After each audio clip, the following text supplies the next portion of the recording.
கலாட்டா ஒரு ஃபங்க்ஷனுக்காக நான் கிளம்பும்போது ஒரு விஷயம் உங்கள் கூட தான் நீங்கள் சேர்ந்து தான் ஸ்டேஜுக்கு வரணும்னு சொன்னாங்க. அப்போ நான் ஒரு விஷயம் கூப்பிட்ட போது சொன்னாங்க, இல்லை எனக்கு ஷூட்டிங்காக அர்ஜென்ட்டாக கேரளா போனோம், அங்கே போய் ஒரு பொய் சொல்லிவிடுறேன், நான் எனக்கு உடம்பு சரியில்லையே சொல்லியிருக்கேன், அதையே அங்கே அவங்கள்ட்ட அப்படியே கண்டினியூ பண்ணி சொன்னேன். நான் அதை அப்படியே ஸ்டேஜ்லேயே சொன்னேன். ஃப்ளாஷ்பேக்.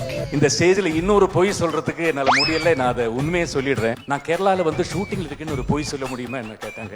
ஒரு விஷயம் என்னால் இவ்வளோதான் முடியும்.